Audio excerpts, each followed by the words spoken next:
Alors, c'est plus que les indispensables, là, c'est les chouchous de Gérard. Les chouchous, si j'avais...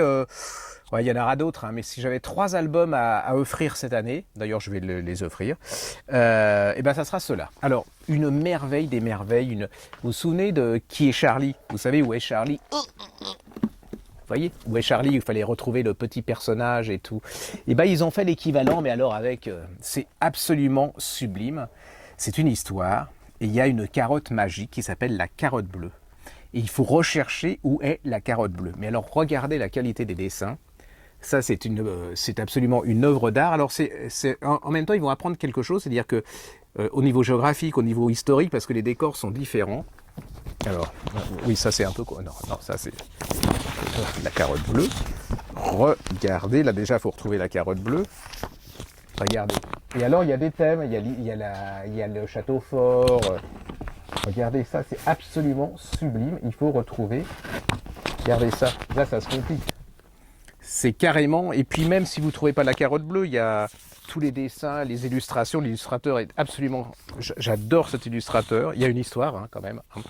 Et puis là vous retrouvez, vous voyez, là vous avez les châteaux forts, les pirates, c'est absolument, ça c'est mon livre préféré, regardez ça c'est génial, et ça, regardez, c'est un des plus beaux livres. Sophie, qui est spécialiste des enfants, adore aussi. On adore tous ici. Et là, c'est vraiment la merveille des merveilles. Alors, s'ils ont aimé Où est Charlie, bon, c'est peut-être un peu plus petit, mais attendez, nous, on n'est pas très... Enfin, on est encore très jeunes. Et on a regardé tout ça avec passion. On peut le prendre à la maison. Vous pouvez regarder. Et les illustrations, c'est absolument... C'est des planches que j'achèterais pour mettre chez moi, tellement elles sont belles et tout. C'est plein d'humour. C'est plein d'humour, ce qui est pas évident chez les enfants. C'est complètement original au niveau du dessin. L'histoire est très sympa. C'est une merveille. Pour moi, c'est un des chefs-d'œuvre de l'année. Ça s'appelle À la recherche de la carotte bleue chez Little Urban. C'est un petit éditeur. Et c'est l'illustrateur s'appelle Sébastien Taleski. Ou Taleski ou Taleski, voilà. Regardez, et là, vous viendrez obsédé par les carottes bleues. Voilà. Ça, c'est une merveille. Alors, une autre indispensable, alors là, on la connaît depuis longtemps, c'est Lulu la mouette de Flavie Flament et de Pascal Lemaître chez Mango. C'est l'histoire d'une mouette, mais une racaille. Et elle est absolument amoureuse d'un goéland, mais une espèce de snob, un crétin, macho, vous savez, le genre qu'on voit dans la télé-réalité, pectoraux et tout. Alors, le pectoral du goéland, je vous dis pas, vous allez découvrir. Et puis, il fait pas attention, puis vous verrez que la mouette, Lulu, elle est vachement... regardez, c'est plein d'humour. Ça se passe à Deauville, ou à Trouville plutôt. Et regardez, j'adore, je vous dis pas comment ça finit, mais je pense que le goéland, il est foutu. Voilà, ça s'appelle Lulu la mouette, c'est chez Mango, c'est drôle, c'est un livre d'humour où l'humour est omniprésent. Et puis alors ça, c'est un de mes favoris aussi, David Williams et Tony Ross. Alors je trouve ça, c'est fabuleux. Si j'avais fait un album, je crois que j'aurais fait celui-là. Ça s'appelle Le premier hippode sur la lune et c'est chez Albin Michel.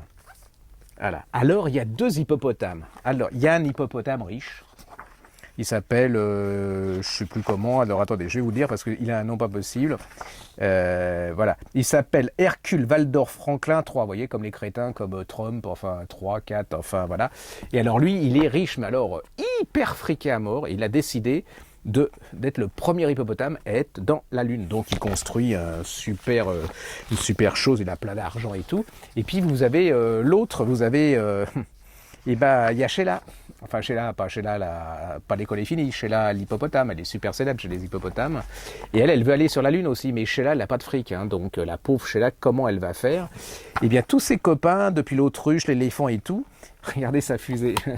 Regardez, c'est hallucinant. Et elle va partir. Ils vont être à 2 sur la Lune. Qui va arriver le premier? Qui va revenir le premier sur Terre? Regardez.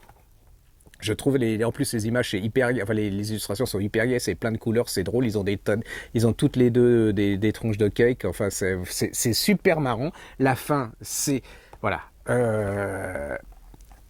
c'est pas très original au niveau de la morale. Ça m'énerve un peu, c'est-à-dire que le riche est méchant et le pauvre est gentil. Je peux vous citer des cas contraires où le riche peut être gentil et le pauvre méchant. Ça, c'est le côté un peu catho traditionnel. Mais bon, vous oubliez un peu, c'est pour la morale, pour les enfants. Après, ils redécouvriront la vie. Mais c'est hyper drôle. Voilà, ça s'appelle Le premier hippo sur la lune de Valérie Williams et Tony Rocher, Albin Michel. J'ai adoré, j'aurais adoré avoir un album comme ça quand j'étais petit et je me serais pris pour l'hippopotame. Mais le riche, hein, pas le pauvre. Hein, et puis elle serait jamais arrivée la pauvre. Enfin non, c'est pas vrai, c'est pour rire. Voilà, hop, c'est chez Albin Michel.